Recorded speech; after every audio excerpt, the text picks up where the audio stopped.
जय श्री राधे। जय श्री कृष्णा। परिवर्तिनी एकादशी व्रत कथा।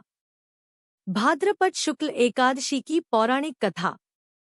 युधिष्ठिर कहने लगे कि हे भगवान, भाद्रपद शुक्ल एकादशी का क्या नाम है?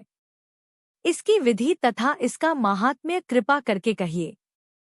तब भगवान श्री कृष्ण कहने लगे कि इस पुण्य, स्वर्ग और मोक्ष को देने वाली तथा सब पापों का नाश करने वाली उत्तम वामन एकादशी का महात्म्य मैं तुमसे कहता हूँ, तुम ध्यानपूर्वक सुनो। यह पद्मा परिवर्तिनी एकादशी जयंती एकादशी भी कहलाती है।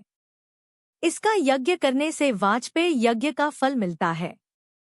पापियों के पाप नाश करने के लिए इससे बढ़कर कोई उपाय नहीं। जो मनुष्य इस एकादशी के दिन मेरी वामन रूप की पूजा करता है, उससे तीनों लोक पूज्य होते हैं। अतः मोक्ष की इच्छा करने वाले मनुष्य इस व्रत को अवश्य करें। जो कमलनयन भगवान का कमल से पूजन करते हैं, वे अवश्य भगवान के समीप जाते हैं। जिसने भाद्रपद शुक्ल एकादशी को व्रत और पूजन किया, उसने ब्रह्मा विष्णु सहित तीनों लोकों का पूजन किया। अतः हरिवासर अर्थात एकादशी का व्रत अवश्य करना चाहिए। इस दिन भगवान करवट लेते हैं, इसलिए इसको परिवर्तिनी एकादशी भी कहते हैं। भगवान के वचन सुनकर युधिष्ठिर बोले कि भगवान, मुझे अति संदेह हो रहा है कि आप किस प्रकार सोते और करवट लेते हैं तथा किस तरह राजा बलि को बांधा और वामन रूप रखकर क्या क्या लीलाएं की। चातुर्मास के व्रत की क्या विधि है तथा आपके शयन करने पर मनुष्य का क्या कर्तव्य है, सो आप मुझसे विस्तार से बताइए। श्री कृष्ण कहने लगे कि हे राजन, अब आप सब पापों को नष्ट करने वाली कथा का श्रवण करें। त्रेतायुग में बलि नामक एक दैत्य था। वह मेरा परम भक्त था। विविध प्रकार के वेद सूक्तों से मेरा पूजन किया करता था और नित्य ही ब्राह्मणों का पूजन तथा यज्ञ के आयोजन करता था। लेकिन इंद्र से द्वेष के कारण उसने इंद्रलोक तथा सभी देवताओं को जीत लिया। इस कारण सभी देवता एकत्र होकर सोच विचार कर भगवान के पास गए। बृहस्पति सहित इंद्रादिक देवता प्रभु के निकट जाकर और नतमस्तक होकर वेद मंत्रों द्वारा भगवान का पूजन और स्तुति करने लगे। अतः मैंने वामन रूप धारण करके 5वां अवतार लिया और फिर अत्यंत तेजस्वी रूप से राजा बलि को जीत लिया। इतनी वार्ता सुनकर राजा युधिष्ठिर बोले कि हे जनार्दन, आपने वामन रूप धारण करके उस महाबली दैत्य को किस प्रकार जीता?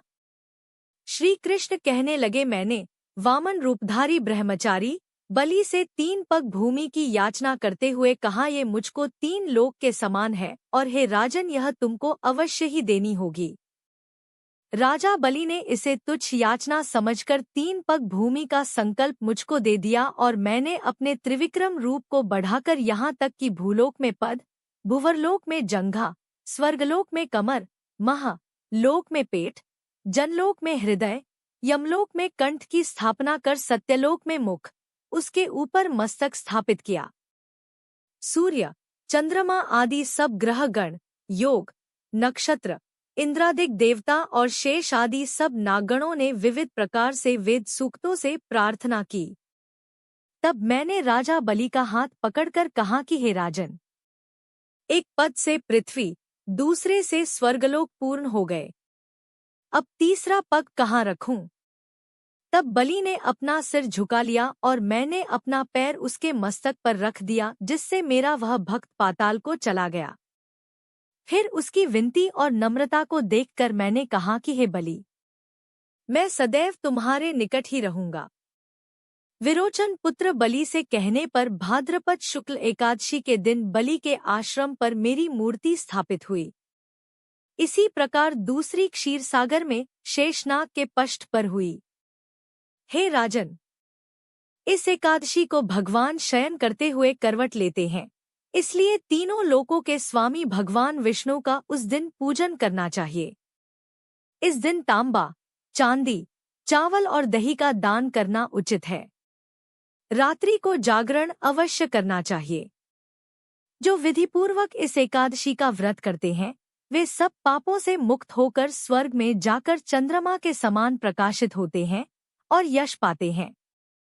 जो पापनाशक इस कथा को पढ़ते या सुनते हैं, उनको 1000 अश्वमेध यज्ञ का फल प्राप्त होता है।